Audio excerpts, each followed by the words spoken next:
studios where we talk about Indiana politics from the left side of things. Okay, apparently I have a tickle in my throat. One moment, please. Oh my goodness, I couldn't even get that out. And you know what it is? I'm gonna be honest with y'all. I'm a little upset today because there's a supermajority in our state house that passes ridiculous bills. There's an orange man in the White House who all he likes is gore and guts and just nastiness.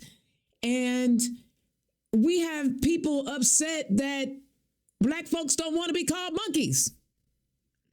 So I'm in a headspace right now, right? But the beautiful part of my week has been getting to travel around the state of Indiana again and seeing all these amazing Democrats that are doing all this amazing work. There's work getting done. Trust, know, and believe there is work getting done. And so while I'm upset about Republicans' behavior, I'm inspired by the work of my fellow Democrats who believe in people. So y'all know I got a rant. Okay, so let's start with this first one today. WRTV reports, as Hoosiers continue to see rising utility bills, the Indiana Regulatory Commission announced that it is launching what is called an investigative inquiry into energy affordability. The commission is calling on the state's 5 largest investor-owned utilities, AES, Duke, Indiana, Michigan, Power, NIPSCO, and CenterPoint, to publicly answer questions about rate structures, billing transparency, and where relief can be possible. The Office of Utility and Consumer Counselors will also participate. Zay said the inquiry comes amid growing complaints from consumers, lawmakers, and the governor about high energy costs. The public meetings with utilities are set to begin on March 24th. So you guys look for that, right? The commission may also travel the state to hear directly from taxpayers. So, I find it interesting that now all of a sudden they trying to figure out why rate increases are high. They can't seem to figure it out. Oh my God, people are complaining about rate increases. Oh my Lord, how did this happen? Well, let's take a look. I love the Indiana House Democrats. They put this out on social media today, yesterday, someday this week. And it asks the question, why are my utility bills so high? Well, this is why. Republicans have been in control of Indiana utility legislation for the last 15 years. If your bills are too high, it's because of laws like these that Republicans, authored. Senate Enrolled Act 560 in 2013 created the Transmission, Distribution, and Storage Improvement charge, allowing utilities to immediately charge consumers for 80% of the cost of system improvements without going through a rate case. House Enrolled Act 1470 in 2019 revised a court ruling that the IURC had been too generous in approving TDSIC requests, and so they reversed it. House Enrolled Act 1417 from 2023 overturned a Supreme Court decision that ruled that IURC had improperly allowed consumers to be charged for $212 million in coal ash cleanup. SCA 340 in 2014 and SCA in 412 in 2015 killed Indiana's energy efficiency program. And in SCA 309 in 2017 ended net metering in Indiana. If you guys remember on Turn Left, I was blowing a stack and pulling out my locks, which is why I don't have any hair now. It ended net metering. House Enrolled Act 1420 gave monopoly utilities a right to first refusal to control construction of expensive transmission lines rather than allowing outside companies to competitively bid. And then House Enrolled Act 1421 and Senate Enrolled Act 271, 2023 and 2022 respectively allow construction workers in progress for natural gas and small modular reactors. This forces consumers to pay for generations generation plants before they provide any power and shifts the risk of cost overrun onto the backs of consumers. So listen, I don't want to hear Republicans talk about, oh my God, why are utility costs going up? Oh, this is just ridiculous, when they are the reason why. They put legislation in place to make it possible for all of us to have rate increases. They did this. This is Republican rule for the past 20 years. I know this says 15 years, but my goodness. How much more are y'all willing to just allow? How much longer are y'all willing to allow Republicans to just to gouge you on a regular basis? Don't they make you angry? I'm like, when I told you I was feeling some kind of way today, there's a reason. When you review it and you go back, there's a history of this. That's why they don't want y'all to learn history. They don't want y'all to learn nothing, because if you go back, you might find out the people that are complaining about everything are the ones that created the mess. And are you relying on these same people to fix it? They're not going to fix it. They're not. They're going to keep doing what they've been doing. So if you want to know why your rates are going up, thank Republicans. Because for the last 15 years, they've created policies that impact the way the Regulatory Commission works. They've overruled Supreme Court rulings, and they've allowed utility companies to charge you whatever the heck they want to charge you. That's why your utility bills are going up. All right. All right, let's go on to the next one. Fox 59 reports, Columbus, Ohio, emissions from data centers can cause breathing issues and premature death for those living nearby, according to a new report. The report was compiled by the Community and Environmental Defense Services founder and president, Richard Klein, who has been working in development-related concerns for 40 years. Klein found that a single data center could pose negative health risks for people living at least 0.6 miles away, just over half a mile, y'all, sometimes further. Klein said risks increase when a home is near multiple data centers. A growing number of Central Americans living near one or more data centers, or will in the future. Data centers are massive buildings that store. We already know what they are. I'm not going to read that part. Klein said air pollution risks come from data centers emitting nitrogen dioxide and tiny inhalable particles that can harm people's lungs. According to the National Institute of Health, the tiny inhalable particles cause between 100,000 and 200,000 premature deaths each year. The centers also cannot lose power without risking vast amounts of data, so they may rely on energy backup generators. Many data centers use diesel generators as backup power. Klein recommends that states require public health assessments for neighboring communities before a data center is built. Okay. So we already know that our rates will increase when these data centers come into our communities. And we know that these data center people are trying to build these data centers in neighborhoods. Now we have quantifiable data. Just go to Fox 59. It's right there.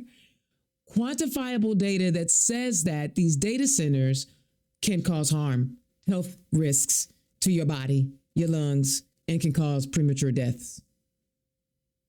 So why do they want to put these data centers in communities when they can put them out? They can do like China and put them in the ocean. We don't know what the risks are yet, but they can put them somewhere else other than in neighborhoods. Please don't tell me that it is okay to put a data center house. And I imagine there's going to be more data that comes out about how impactful these data centers are on our health.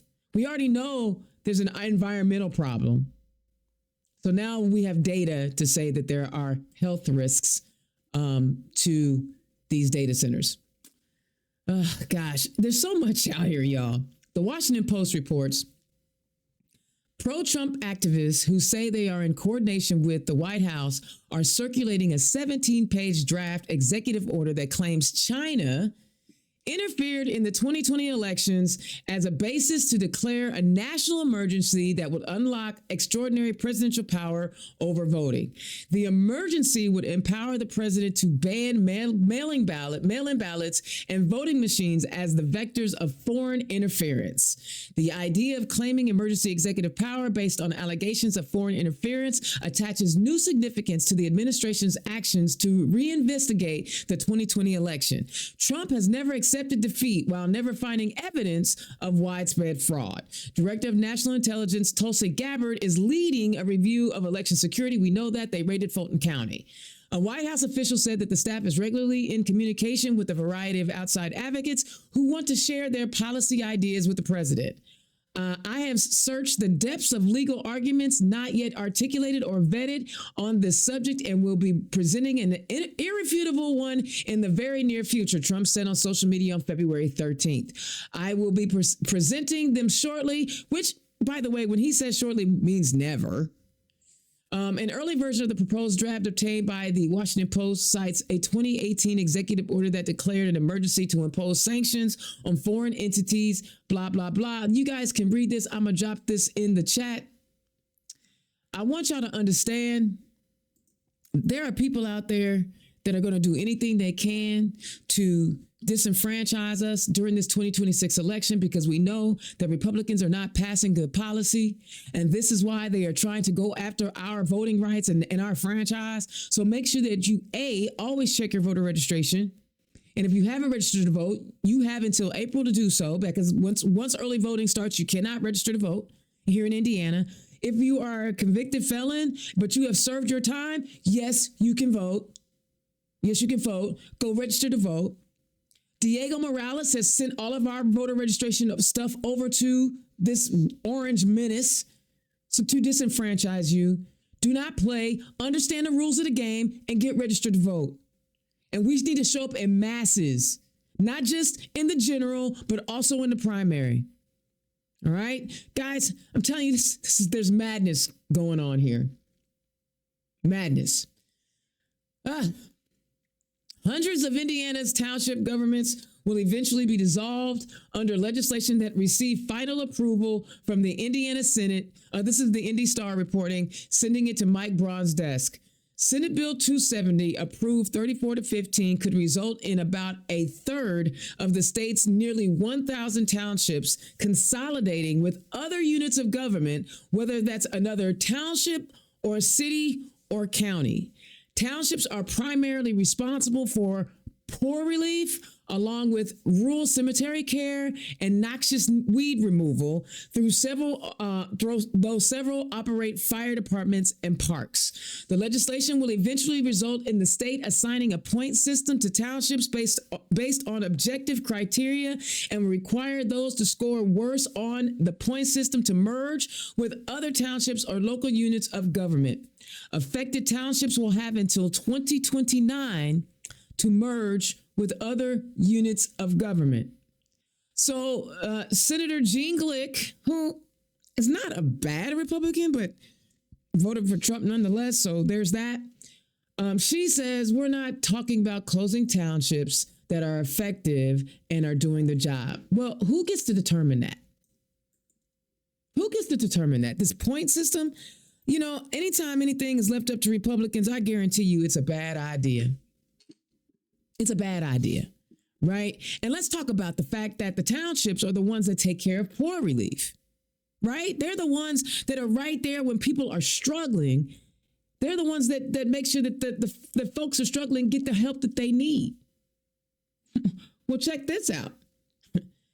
The Indy Star also reports homeless people in encampments across Indiana will soon be forced to leave public property or else face fines or jail time under a controversial bill that moved one step closer to becoming law.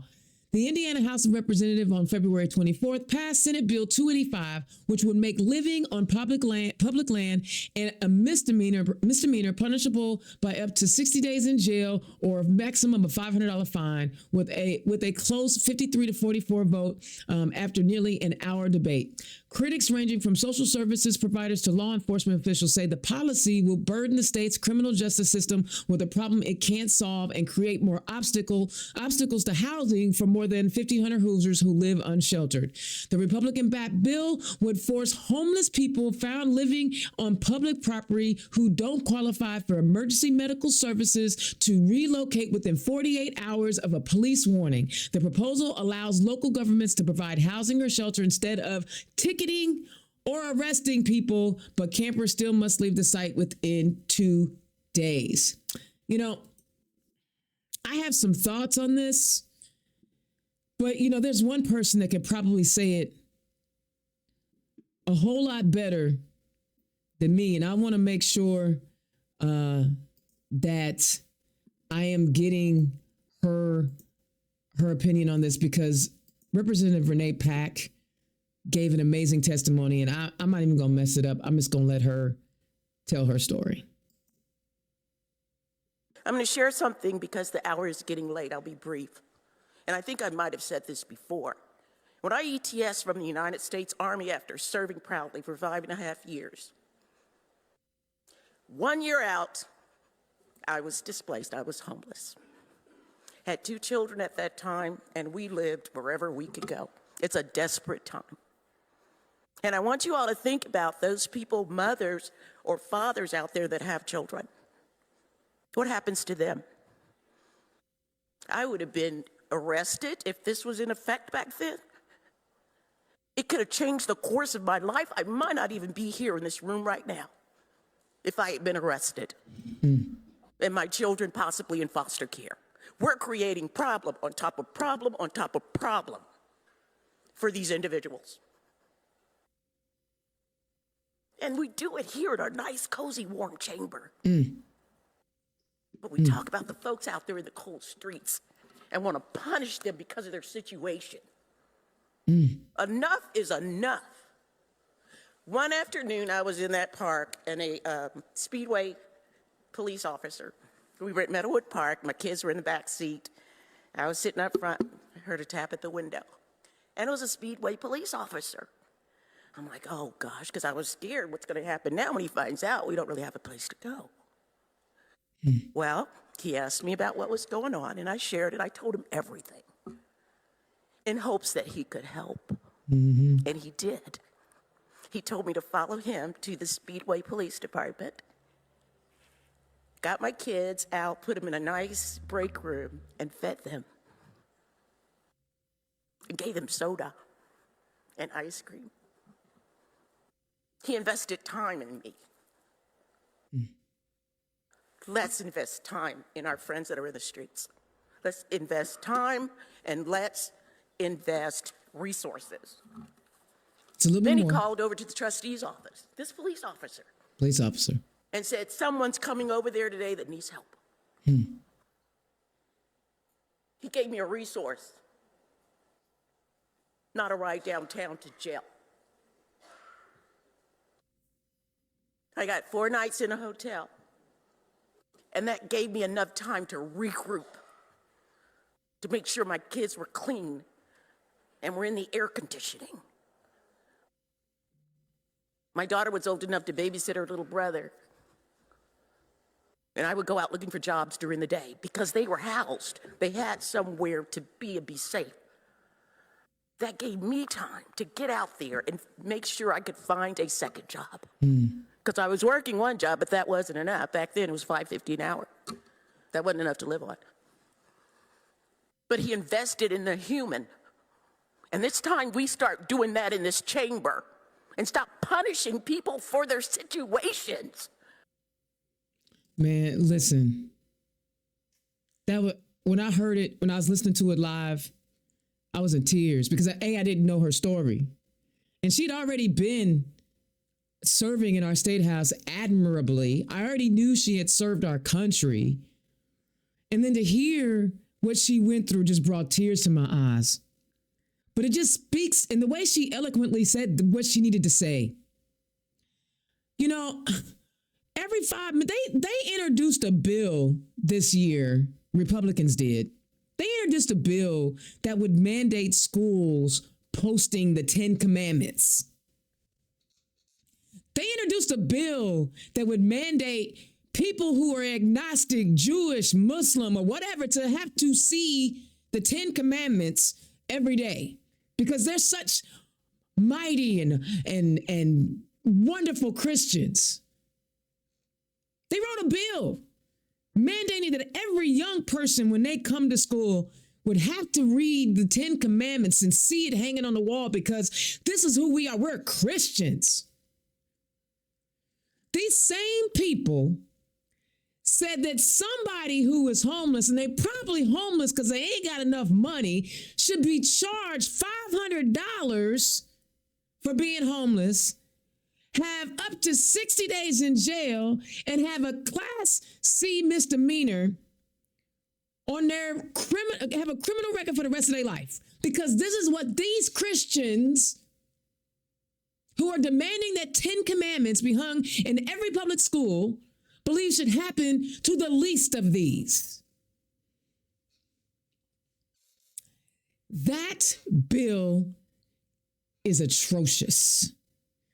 The author of the bill is a Christian in name only and does not care about his fellow man. Forget Hoosier. He don't care about nobody but himself and the business owners who are frustrated at having to see homeless people.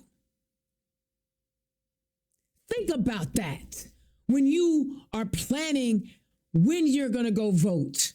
Early voting starts April 7th. Think about that. The people who want to mandate the 10 Commandments because they such Christians are willing to lock up people who are struggling simply because they're struggling. These are the people that are in your state house. These are the people that are writing your bills. These are the people that are deciding how you should live in Indiana. You tell me if that's all right. And if you're not angry about that, I need to check your pulse. We have got to do better than this, y'all. This bill will be signed and it will be law. And we will, they haven't even talked about addressing the homeless crisis and coming up with solutions to help the homeless people. They want to lock them up. This one just pisses me off. And it should piss you off. And you should be ready to help somebody run for office. You should be donating to people to help them win their elections. You should all be offering whatever you have to help so that we can reverse some of this hatefulness from the people who write legislation that would mandate the 10 Commandments in our schools, but would lock up the people who need us the most. That is my rant.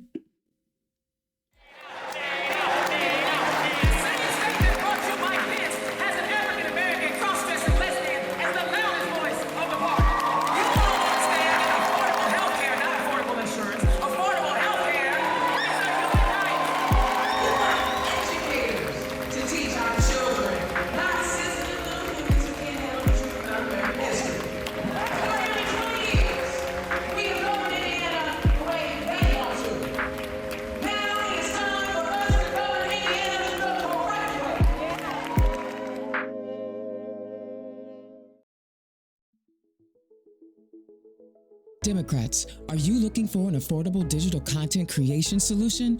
Then look no further than Black Pearl IT Solutions and Black Pearl Studios. Indiana's own Dana Black is providing many of the communication wraparound services any Democratic organization needs. No matter the size of the budget, Indiana's own and Black Pearl Studios have you covered.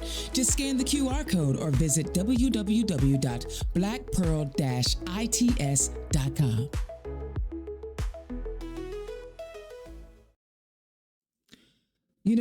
Tonight's guests are perfect for my rant tonight because we have two amazing candidates who are running to be in the House. Right. So first up, we have Racheal Bleicher, who is running for House District 24. Welcome to the show.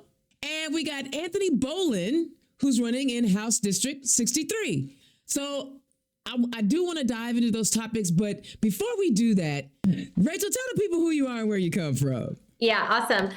Like you said, Dana, my name is Racheal Bleicher, and I'm running for Indiana's House District 24, which is the Carmel, Westfield, Zionsville, Sheridan area. I live in Westfield with my husband. He's a small business owner and kind of a stay-at-home parent. He takes care of pretty much everything for our family. He's amazing. I work full-time for a Fortune 200 global technology company, and we have two little ones at home, so very, very busy times right now. I would say I'm originally from Illinois. My dad was in the Air Force. Both my parents are Air Force veterans. So we moved quite a bit growing up, but I went to high school and college in Illinois. And then my family and I came out here almost 6 years ago to Westfield. I'm running for office because I'm a taxpayer too. Right. And right now, our representatives are wasting our money. They're wasting their time and they're wasting their money on a lot of the legislation, like you mentioned, and other legislation that is truly not doing anything to enhance the lives of Hoosiers. I manage a team at work, and if I hired somebody and they wasted my money and they wasted my time, I would fire them. So that's what I'm looking to do. And I just want to be a good steward of our community dollars and make sure that the money that is coming in via taxes is used to reinvest not only in House District 24, but in all of Indiana, because we're all in this together. And so, yeah, I just really want to be effective and make sure people know that their dollars are used really well, and eliminate the need for everyone to need to call their legislator every single day, because I also dream of that day that I don't have to call. Every day? I bet they know exactly who you are. They're like, here come Racheal. So. Here come Racheal. Anthony, tell the people who you are and where you come from. Yeah, I'm Anthony Bolen, originally from Dale, Indiana, in the northern part of Spencer County, and grew up in Spencer, Warwick, and DuBois counties, all within about a 10-mile radius. A husband, father of two. I've got two kids. The 17-year-old son, he's a junior in school in a local public school, and then a 10-year-old daughter in elementary school yet. And I'm just kind of gotten to the point, as I've followed politics through the years, just this downward trend of how much our voice and our opinion doesn't matter, to anyone in power anymore. As I've thought about this, my progression through politics or my following of politics anyway over the last 20 years, I don't really think it has changed quite as much as what I thought it has. I think a lot of it was just how naive I was and how much I was willing to listen to the words and not look at the actions. Once I started getting to where, you start seeing what the government is doing in our names and supposedly on our behalf, and how those things just don't make sense to how they're going to help us. Working families are always the last to be stood up for. Corporations and corporate money at this point are what matters to those in power. And, just kind of fed up with seeing all these laws passed to either protect those corporations, to inflate their profits even more than what they already were, or to fit an agenda so that they can stay in power. A lot of these laws don't make sense whenever it comes to a logical examination of it. And, I know that the people in power can't miss the fact that they don't make sense. There may be a few on the fringe that aren't really understanding what they're doing, but I think for the most part, they know exactly what they're doing. And they think that they can pull the wool over our eyes, so to speak, and have been doing for years. And it's just time to stand up and fight back against that. Try to bring that sanity back to politics and stand up for the working families. And, a lot of the issues we're seeing every day, a lot of them that you've covered, that in your rant that fit their agenda, and then a lot that just are for their profits, Yeah. So, guys, speaking of my rant, I was fired up today, and I'm grateful that you guys were patient. I did check with my guests before we started the show to make sure that I had we had enough time tonight, because I wanted to hit on those bills that are making their way to the governor's desk and are going to impact. Let's start with SB 285, which is the $500 fine and locking folk up. It's interesting because. Racheal, you are representing Hamilton, coming from Hamilton County, which is one of the highest income per capita counties. And then, Anthony, you're coming from more rural counties in southern Indiana. Both of you are seeing the homeless issues from very different perspectives in the communities that you live in. But when you think about the idea of locking people up because of their financial situation, what goes through your heart, your brain, your blood? What happens on the inside? Racheal, we'll start with you. Yeah, I think, truth be told, I'm a Christian, my husband and I go to church. And so right off the bat, I just, how do you kind of hit somebody when they're kind of already at their lowest? And to your point, Dana, Hamilton County is an interesting area where we have homelessness too, but it's kind of not spoken about. And it's something that is under the radar. There's students at Carmel High School who are unhoused, which I don't think anyone would ever expect, right? And so I'm just a big believer that, a rising tide lifts all boats. So I can't imagine continuing to push people farther and farther down when it only benefits our whole community. It benefits our whole state if we can help the unhoused population, if we can obviously get them to work, right? Republicans, people to be productive and have a job. Let's help people, right? Because that's only going to make our community better. That's going to bring more dollars in. So personally, from a moral perspective, I just can't understand not helping somebody. And then truly from a economical standpoint, let's help these people get on their feet. Let's get them working and contributing and being a part of our communities. And that's only going to make things better. Yeah. Anthony, your thoughts? Yeah, I can't believe that they hit the mark and miss it so much at the same time. We're wanting to house the unhoused, but in the wrong place. Obviously that 60-day sentence doesn't come free to the taxpayer. There's no reason for them to be behind bars where they're treated like criminals, for not being able to make it in, economically in the system that's been put in place, that all of us at times struggle with, and yet they've struggled the most. And, to put them behind bars and dehumanize them even more whenever, they're just looking for a roof over their head. I've had friends over the years stay in public parks in tents in the middle of winter, eating a meal every 2 or 3 days, and it's sickening what length they'll go to not help people. Yeah. And there's even they carved out a provision in this bill that says if there's limited resources, then okay, they won't be a criminal. But we have over 50 counties that don't have homeless services, unhoused services. What are you going to do with them? You're going to ship them to where? Right?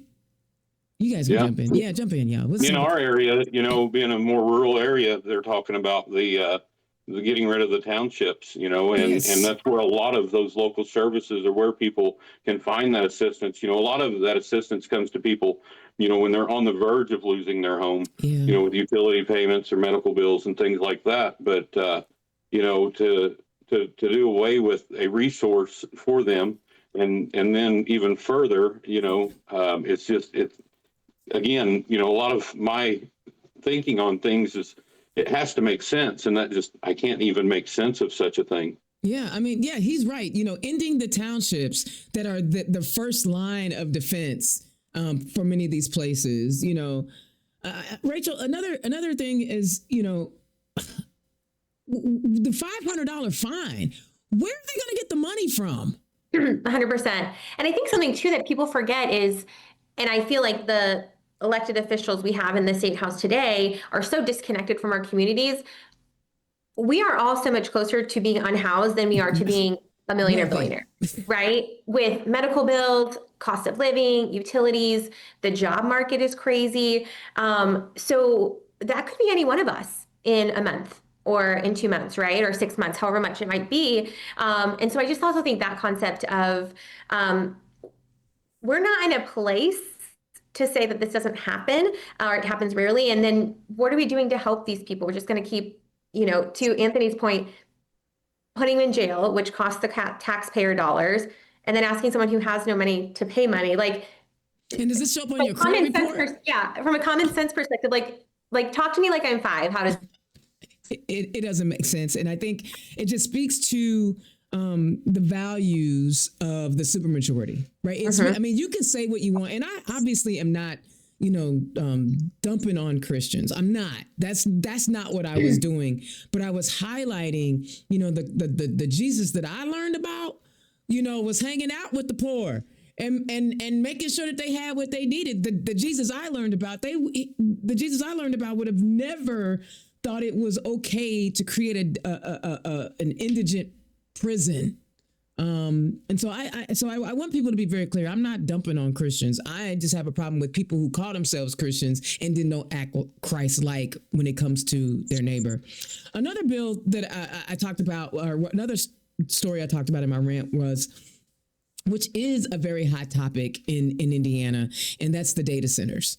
I know that, there have been protests all over, especially central Indiana. And I know Michigan City is battling some issues up there where they, drained out all the groundwater. But now we have reports that these data centers, when you live in close proximity to them, you can be inhaling some stuff that can hurt your lungs. Anthony, we'll start with you. Tell us what your thoughts are on building these data centers in communities and in neighborhoods. Well, I mean, it's not surprising to me that, a Republican-controlled state has put profits before even the thought of what the effect's going to be. There's plenty of places where they can be further from communities. Most of Indiana is rural. I mean, it doesn't need to be in the middle of a community or neighborhood. It doesn't make sense. But to do some kind of a study and to look at what those things would be, what those effects could be beforehand, would have made more sense than just putting them in and then let's find out. We've done that with coal, we've done that with nicotine, with tobacco products. It's always been the standard of corporations to put profits first. And in Indiana, those laws are they keep passing just to make it easier for them. Yeah. Racheal? Yeah, so this is an interesting area, right? Because I work in the technology space. So Me too. Right. If I don't say AI like 10 times a day, I don't think I get paid. So it's something that I think about in 2 ways. The first being, I think about how computers used to be like the whole size of a room, right? And today it's our phone. So I want to be really thoughtful about data centers in Indiana, because today we might need this giant football-sized warehouse, but what does that look like 2 years from now or 5 years from now, right? Like, what is that actually going to look like? And are we going to hurt communities as a result? The issue around health is obviously very important.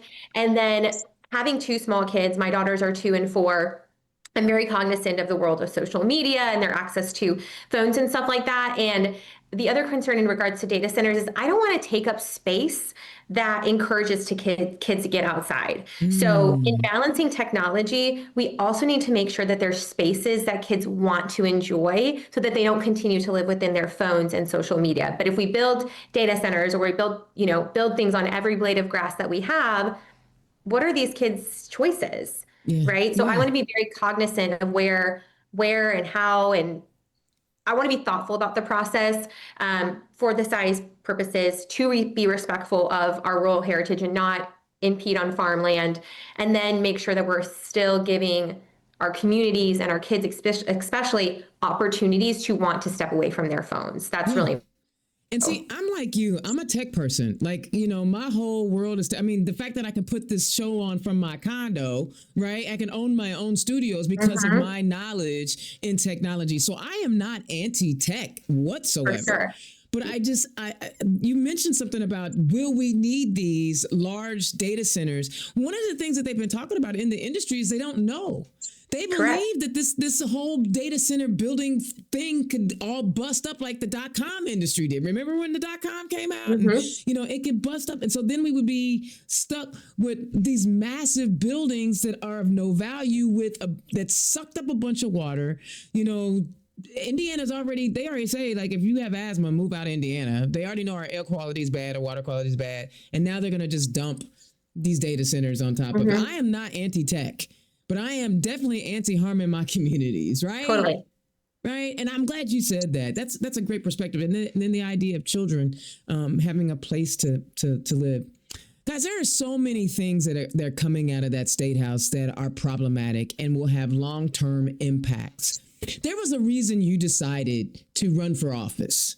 Racheal, what, I know you mentioned that, you having to call people every day, but there's always that one piece of legislation or that one action that got you to say, you know what, I have a good life, but this ain't it. What was that thing for you? Yeah. So in full transparency, I was a Republican for the first 30 years of my life. Donald Trump came on the scene, and like many people, the party left us, right? The party moved away. I went through some life stuff as well, and, just kind of started to make my way a little more left. And then we moved to Indiana in 2020. We had our first daughter in 2021. And then in early 22 is when Roe was overturned. And that was really when I flipped a table, because we knew we wanted to have another baby.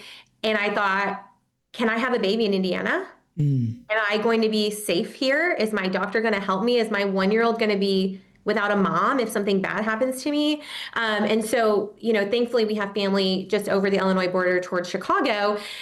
So we had that avenue, if we needed to go somewhere, but no parent should ever have to think about okay, maybe my doctor might not help me when my baby is coming.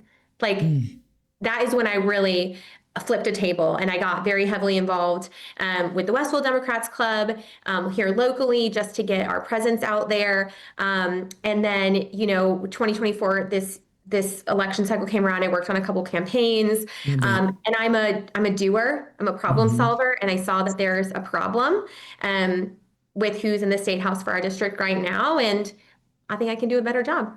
So before I go to Anthony, you know what? Last week I had a candidate on who was a libertarian and now is a Democrat.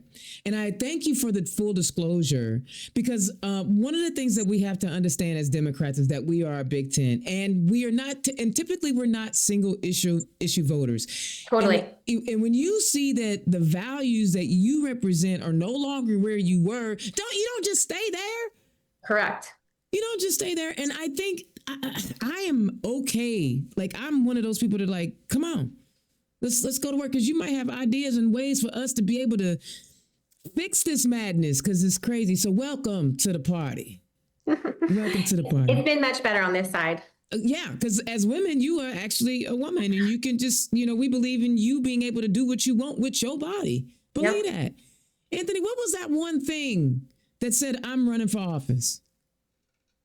Well, it was almost spur of the moment and not spur of the moment at the same time, It's really not even something I had considered. I've followed politics pretty closely, especially on a national level, for the last 20 years, probably more than what's good for my own sanity and my family around me. But, it just, the more that things went on, the more I thought that other people would see what I see, that we're being lied to, that there's just so much false media out there. And regardless of whether you believe one side or the other, you have to understand that they're all lying to you at some point when we're talking about corporate media.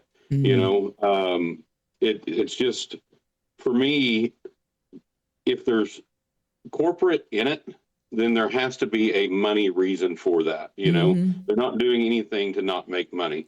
Well, whenever the redistricting push in Indiana, I don't really know where I was going with that and what it's got to do with this, but I was pretty interested in politics and just getting more and more fed up. I honestly didn't vote until 2020 and 2024, because of my rural area of Indiana, is very strong Republican. And just felt like my vote really wouldn't matter anyway, because it's going to fall on deaf ears. I still thought that I would still have some kind of representation, because I've still grown up like these people around me. I still want the same things these people around me want. We just have a disagreement on how, or not necessarily even how, but who's going to get us there. Whenever the redistricting push in Indiana recently. I reached out to my state senator, which was District 48, Daryl Schmidt. And, I pretty much got a canned response at the time. And I actually was able to get into a little bit of a conversation with him through Facebook and, get a response. But whenever I told him, you have to understand that your constituents don't want this. It's not fair, it's cheating, and it's not in the best interest of the state of Indiana or specifically the people you are representing. As that conversation went forth, his response to finalize things was, well, this is what the National Party needs, which just tells me that we have to cheat to stay in power. And, that's what I've seen through politics all along anyway from that side. But at the same time, it was just becoming more and more blatant, more and more obvious that that's what they're willing to do and what they're going to do. Yeah, basically you're saying they were going to sell us out, the folks here in Indiana, and what we want and what we desire. And mind you, we pay their salaries. We're the ones. Right. Exactly. Like Racheal said, I'm a taxpayer, right? We pay their salaries, but they're gonna go opposite of what we want. And thank you for that, because there's always a reason. For me, it was RFRA. I'll never forget when they were passing RFRA. I'm like, wait a minute, ain't we already had this conversation about public accommodation in America? So there's always something. Now, even though there's that one thing that got you here, talking to the people that you would represent also helps to shape your campaign and your messaging. Racheal, now that you've been out here and you've been, yes, abortion got you here, right? But now that you've been out here and you've been campaigning, what are your constituents telling you they want you to fight for when you win? Yeah, I think it's investing in Indiana's future in a lot of ways, through property tax, through education, through workforce. We have 40% of graduates from Indiana colleges leave the state within 1 year. So we're using our great universities to create these great, young people to go out in the world, and then are immediately leaving, which then hurts our workforce, it hurts our housing, it hurts everything, it hurts our economy. So really connecting all of those dots from beginning of the life cycle to the end, right? Like, I believe childcare is infrastructure. It allows people to work. I'm a big data person, and the ROI on childcare is for every dollar put in, we get $3 back. That to me sounds like fiscal responsibility. So going through that, investing in public education so that kids can have a great start, making sure that our university kids are staying in Indiana and building their careers and their lives and their families here in Indiana, and then making sure that the housing is available for those small families or for seniors, changing seasons of their life and downsizing. Being respectful of veterans and people on fixed incomes as our taxes continue to rise and their incomes do not. How do we prevent them, right, from joining that unhoused population? So I think thinking about the whole gamut of life cycle, but really thinking about how can we use our dollars to invest in those different areas so that we can improve the lives across that spectrum, if that makes sense. It does. And see, I'm glad you mentioned public education, because they also just passed a bill basically taking over IPS's school board, the elected school board, and then there's an appointed board. And if y'all think it's only going to be in Indianapolis, it's coming to a school district near you, right? The whole goal is to get rid of public education. And I'll never forget, there was a Republican playbook that got leaked. And the goal was, with this voucher program and these charter schools, was to, when you're transferring $7,000 or whatever it is to families who weren't going to send their kids to public schools anyway, so they get a $7,000 coupon to send their kid to private school, those families will be fine. And then we're going to warehouse the rest of the kids so that you can have cheap labor. And look at the labor statistics here in Indiana. So everything that you're talking about, look at the percentage of Hoosiers with an advanced degree is under 15%. Out of over 6 million people, less than 15% have an advanced degree. They leave. I love it. I love it. And you're right. We need to invest. They don't like that word investing unless it's for businesses. So yeah, I see Republicans just continue to take everything away. And then what are you left with? Exactly. If you take away schools and housing and healthcare, like, are we all just going to live in the forest together?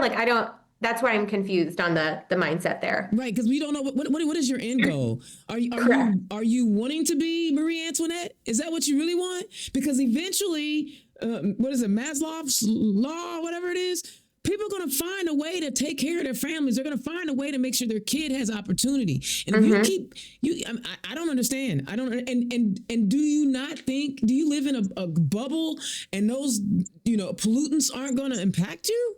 Like you're right. I don't understand what they're doing.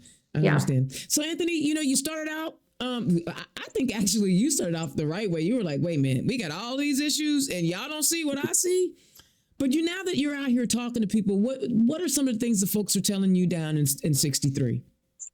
Yeah, a lot of it's just, feeling that pressure and that crush, a lot of families were making it paycheck to paycheck before they saw their utility bill skyrocket,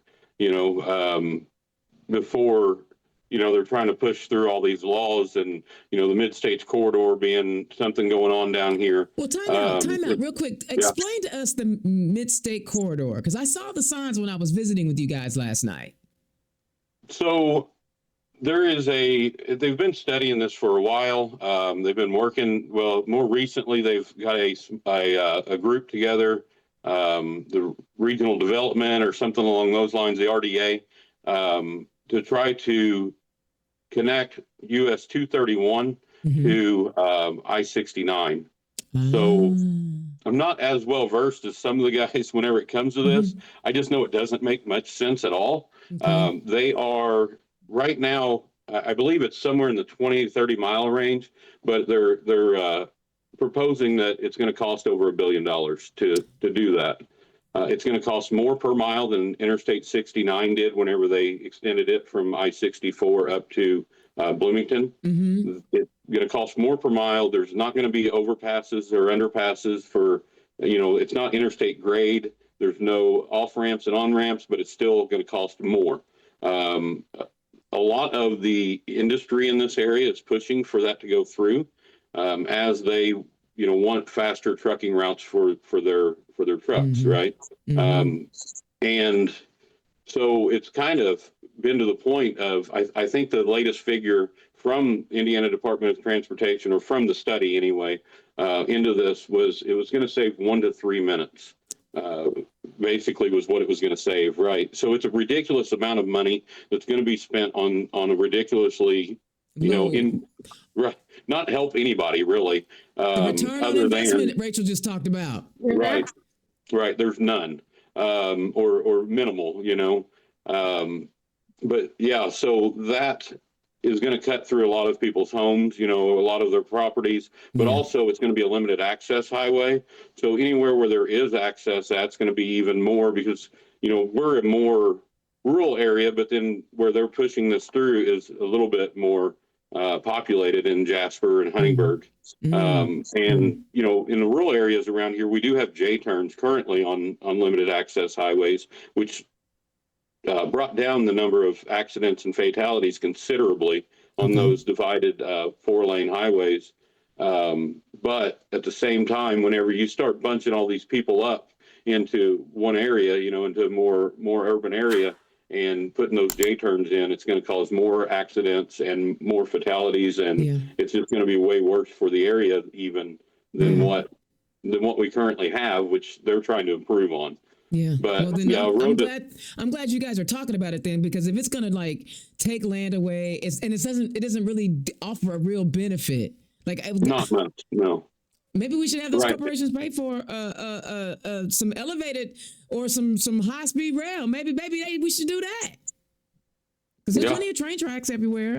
I know when I was driving. There's a lot of things that make more sense than this. Yeah. I know when I was driving down from Indy yesterday, down to Jasper, I know I crossed several railroad tracks once I got off of 69 and was coming into Jasper and through the counties. So anyway, okay, I'm sorry. I just had to know what that corridor was. Anyway, what are the folks telling you? That's a big thing around here. I think it's opposed by over 80%, or right around 80% of the people in this area that were polled oppose it. They're taking, I think they took over, I think the count up now is over 400 road projects in Indiana. They have taken away or taken off the plans, and yet they're wanting to build the most expensive road that's ever been built in Indiana, or at least per mile. while not maintaining these roads, and then imposing or, putting in more toll roads across the state as well to help fund this project. Yeah. By the way, in case you didn't know, Mike Braun, our governor, is from Jasper, Indiana, where this road is going to bypass, and where he does own Meyer Distributing, which is a big trucking outfit that sells parts for vehicles, things like that. So he's looking to benefit quite a bit from it, or his company is.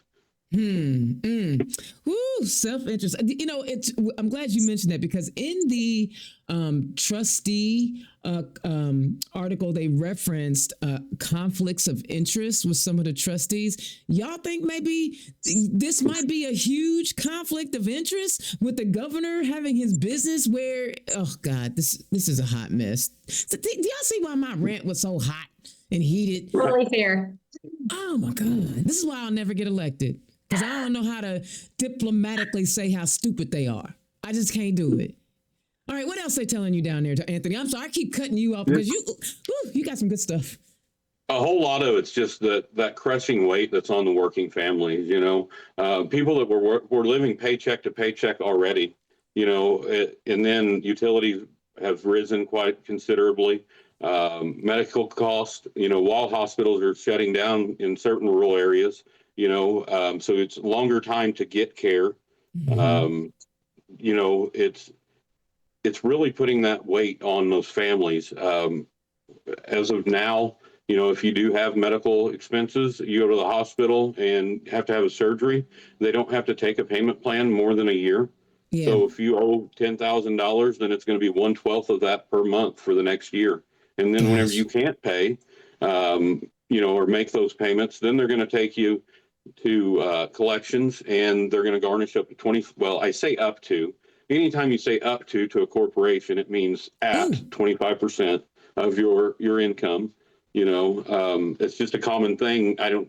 We see it all the time. Anytime you give a corporation an ability to do something to make more money, they're going to do that thing to make more money, and it's just crippling middle class and these working families in these areas. Yeah, we've got to send more of you guys to the State House. You mentioned healthcare. We have some of the highest healthcare costs in Indiana, and yet nobody. You were just saying that, and my brain went, "Oh, garnishment. Oh, can't pay your bills. Oh, homeless. Oh, $500 fine. Oh, you in jail." Like, my brain connected the dots as you were talking. But why do y'all think that it's so? Well, I know y'all don't think that, but why do you think there's so many people out here that are okay that we go broke because we get sick? I think it's just the Republican mentality of cut.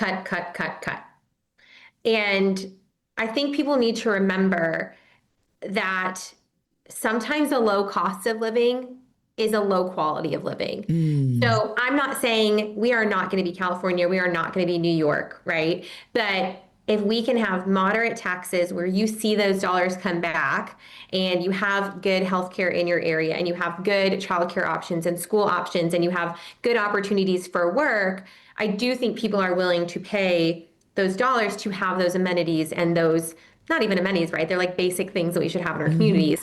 But I think people are willing to pay that. But the Republican mentality is just cut. Put a little, marketing on it and call it saving you money without telling you I'm also taking everything from you. And the other thing is, that property tax cut that they did last year, all it did was require these municipalities, Anthony, to raise taxes locally. Right. So I don't know. I'm struggling. Like you said, what's the end goal here? How much suffering do you want Hoosiers to have to endure? And where is your humanity? Like, I don't understand the human. How do you want? No. Okay. I'm going back to my rant. Y'all stop me. All right. So now, go ahead, Anthony. And a lot of it too, you see families struggling now that weren't struggling this 5 years ago or 2 years ago, that, may have struggled from time to time, but not daily, not weekly, not monthly. And then other families that never thought they were going to have to struggle, one hospital visit, later, they're struggling as well. You know, it's happening to more and more people, and it's we've all been sold on this American dream, and yet that dream, the goalpost keeps getting, or the cost of that dream keeps being more and more expensive. You know, it's great that wages rise, but at the same time, whenever wages rise and their corporate profits are going to outpace what we're getting compensated, you know, it's a never-ending cycle, and it's, well, it needs to end. Yeah, absolutely. And to your point, Dana, about like humanity, I try to think back because, you know, people can be skeptical of supporting the unhoused or supporting programs like SNAP or WIC or things like that. And when I think about my life and different experiences I've had, helping someone else has never hurt me. Ooh, see? It's never made my life worse. Helping someone else has never made my life worse. So why wouldn't I? See, And I think if people think about that in their own lives too, they'll also realize like helping someone else probably has never hurt you. and actually, I'm gonna be honest with you. Like all the work that I do in the Democratic Party space, I do it because helping people makes me feel good. 100%. Like I am selfishly volunteering all of my time. Why? Because it makes me feel good. I don't drive all over the state because it makes me feel good. Yeah. You know, so Right. you're so right. All right, now it's election night. You won. And then a month later, you're going to be going to Organization Day. Org Day is what they call it, right? You're going to be in an Org Day where you get to introduce your bills. Anthony, what are the first 3 bills you're going to introduce? Well, I hadn't thought about that much. There is plenty to be undone that like you said, the last 20-something years of Republican supermajority has done. There needs to be the regulation of the utilities. That needs to be taken back quickly. You know, for them to allow utility companies, or for us, you know, to allow utility companies to bill us for 80% of their research or their improvements is just ridiculous. There's no chance of utilities losing any money. We don't need to be paying that for them. You know, medical costs, but more specifically, I know that there was an attempt to pass a bill, and I don't think it did make it. There was an attempt to pass a bill that if you were over double the federal poverty level or under, that hospitals couldn't garnish 25%. Right. It actually did pass, I think. I think it's it did, okay. Yeah. But I would like to remove that limitation as well. Okay. You know, for a family of 4, $62,000, I believe, was double the federal poverty level, or 63, somewhere right in there.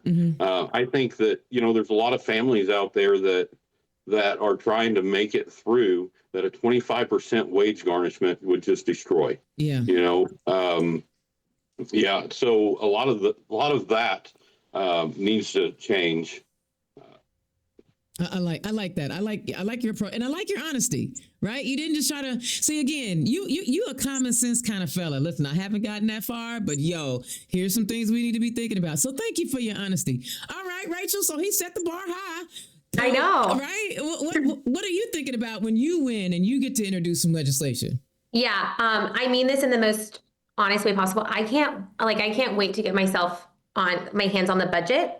Like I love to dig into a budget and see where dollars can go or where they're being used. So I hope before I want to before November to look at that. But I think totally to Anthony's point in regards to medical bills, finding that line of like, hey, you cannot take a certain amount because people still need to pay their mortgages. They still need to buy groceries. So if they have a medical debt and it's going to take them 5 years to pay, it's going to take them 5 years to pay then. Because the other option is that they're homeless, then they go to jail and we all pay for it. So that type of, you know, control over that. I think definitely around property taxes. SB1 is terrible and not a good fiscally responsible decision for, you know, each of us to save $300. But now Sheridan, one of my communities, doesn't have enough money for a police department. Right.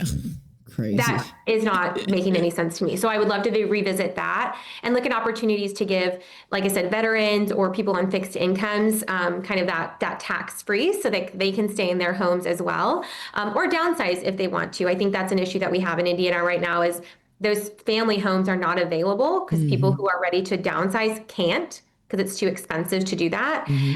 So looking at that, and then really just public schools. And I'm not a fan of the voucher system. I think our dollar should be invested into public schools, and investing in public schools where we also have the like kind of authority and visibility over those schools. So those would probably be the three things that I would probably lead with. I like it. I like all of that. Guys, listen, I'm trying to tell y'all, we at Turn Left, we're bringing you the candidates that can make a change in our state house. So if you like what these candidates are talking about, please, I implore you, click the donate link, give $5, $10 to their campaign, right? Become a $5 a month recurring donor, right? I know last night, Anthony, we talked about it, and there's a commitment to making sure that we help people get across the finish line in November. So guys, it takes all of us. You know, them coming on the show, taking time out of whatever they should be doing, could be doing, to come hang with me so that I can bring them to you is a treat. Yes, but yo, let's help these candidates out. Donate $5, donate $10, whatever you can. I know everybody want to be a grassroots candidate. I know, but if they don't raise no money, they're not gonna make it. They're not gonna win, because it takes money. Thanks to Citizens United, it's not what we wish it would be. It's what it is, and Citizens United has made it what it is. So y'all understand the rules of the game, and when you get in the game, play it to win. These are the rules of the game. So please donate to these candidates. All right, Anthony, tell the people where they can find you. So currently, most of my campaigning's just been on Facebook. Anthony Bolen for House District 63. And through there, you can contact me through Messenger, or my email address is also listed on there. Just look forward to hearing from anybody that's got anything to say. I welcome conversation. Okay. And are you at this point have a place for people to, if they want to volunteer for your campaign, to do any volunteer work? Is there a way for people to get in touch with you? Is it your email? Yeah, through email. Okay, excellent. And Racheal, tell the people where they can find you. Yep. So you can find me at rachealforindiana.com. That's RACHEAL for Indiana.com. I'm also on Facebook and Instagram at Racheal for Indiana. I have a TikTok at Racheal for HD-24. But all of that is located on my website, where you can also get my newsletter, find out about upcoming events, sign up to volunteer. And like you said, Dana, donate, because we can't change the system till we get there. And every dollar really does matter so much. Absolutely. I thank y'all so much. All right. I want y'all to I'm going to give you a few minutes to think about it. All right. I'm going to talk until you get it worked out. I want your elevator pitch on why people should support you. And while you're thinking about it, remember, an elevator, how long does it take to get from the bottom to the top? See, these are little things I'm going to be talking about in training on Saturday when you come. Think about your elevator pitch. I'm going to give you a few more minutes, and I'm going to flip a coin. I don't have a coin, and I'm going to go in alphabetical order. And so it looks like it's going to be Racheal going first. Sure. So I think people should vote for me because I am just a normal person, just like the majority of our community. My opponent, Representative Heather Smith, is a millionaire, and I don't think he is a participant in our community. And I love talking to people so I can best serve them. And I completely promise to put the interests of our people over my own interests, because that's what I'm here to do. I'm here to serve my constituents. I'm not here to serve myself. And I truly believe that every voice matters. I love it. All right, Anthony, elevator pitch. Yeah. So for Indiana House District 63, I'm looking to represent the working family and the common people of this area. We're a very blue collar area. Rural area, a lot of families struggling, and want to step in and start working for those families for some common sense help and relief, but also to turn the state around in the path that it's taking towards exclusion and towards restriction of families. I believe in small government first. The government's role is supposed to be to protect the people from the corporations, not to protect the corporations from the people. And we need to turn that around immediately. It's how we got here to where we're at, and we can't keep going in this direction. but also, a person who's not going to look to vote along party lines. I want to represent the people of this area. True to the term representative, not everything can I look to them to know what their opinion is. There will be some of those issues, but, as a family man, also a Christian that puts, my faith is a big part of my life, and to not back down from that fight. Anybody that knows me currently knows that that's one thing I won't do. If it's the right thing, it doesn't matter the cost, I'm going to do it.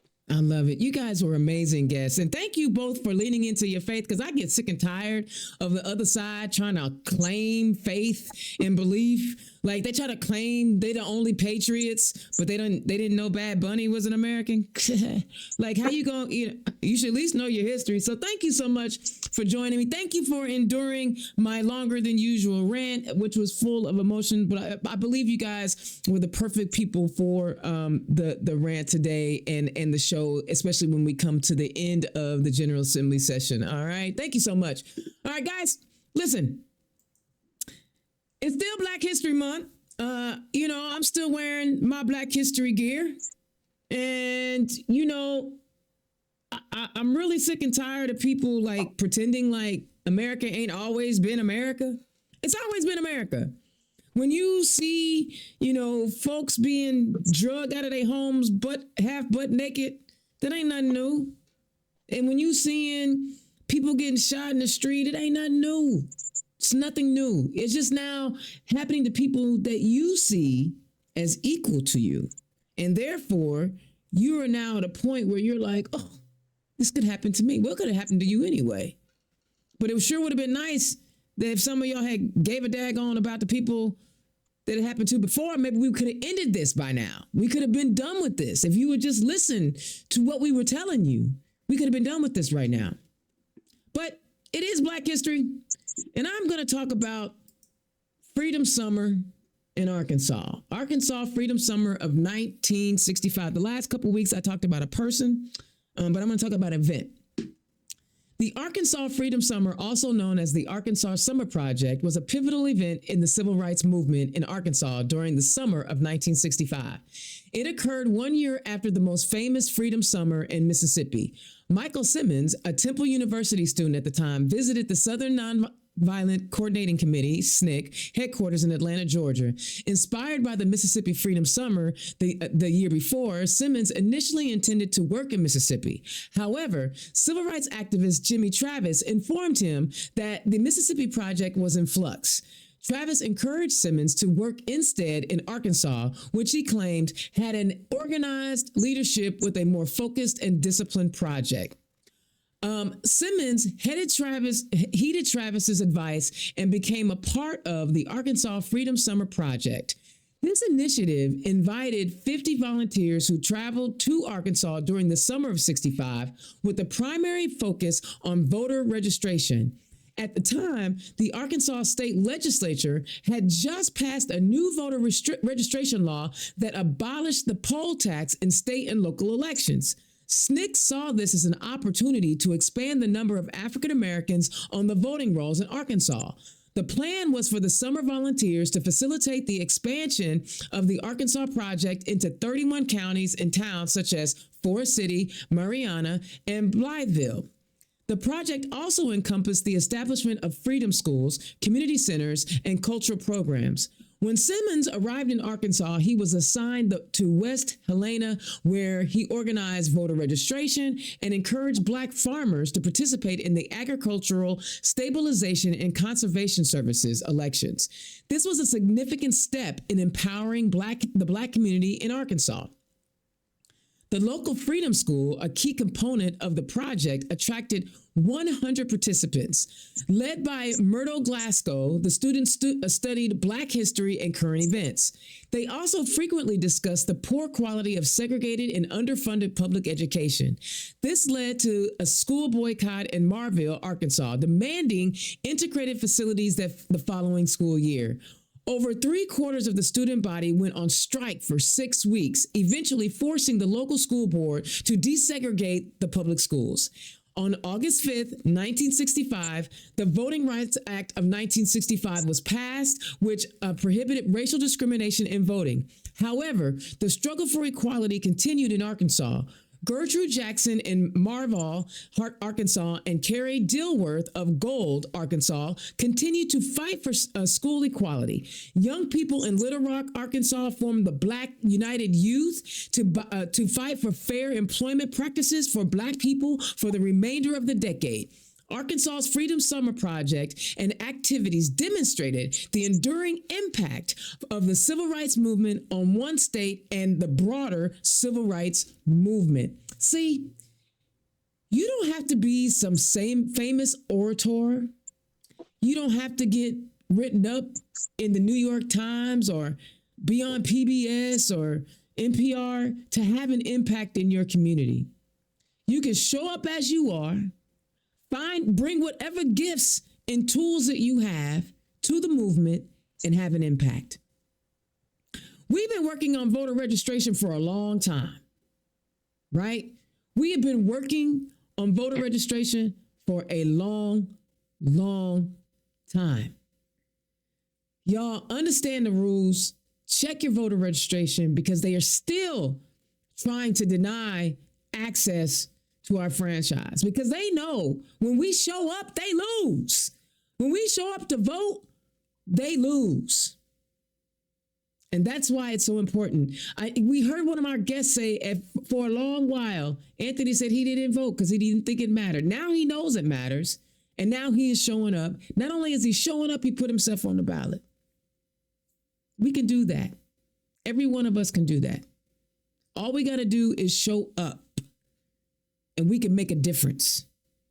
And one last thing before I go tonight.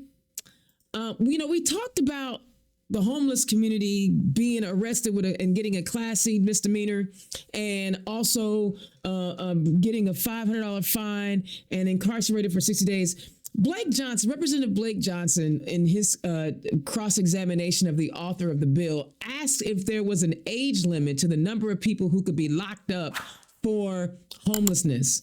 And there is no age limit. Young people who find themselves unhoused could also be subjected to this law and find themselves in jail. One of the organizations, nonpartisan, that I am associated with is Trinity Haven. Trinity Haven is the only LGBTQ plus affirming residence for youth who are at risk of homelessness in Indiana. We divested ourselves from grant money because we saw DEI coming. But we still need your help. But we like to do it with fun. So Drag Bingo. I am going to include the link for Drag Bingo for you guys to get involved. It's March 12th at 6 p.m. It's going to be food. It's going to be fun. It's going to be drag queens. So you know it's going to be fun.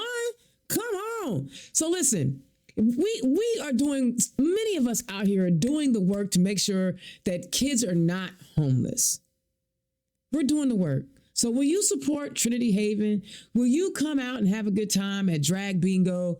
All the money goes to helping kids who are in the LGBTQ plus community not be homeless.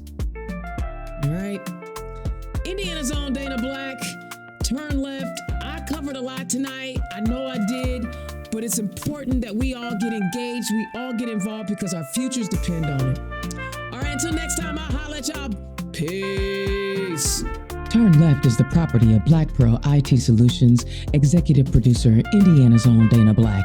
Music by Dorian and 22 from Pixabay.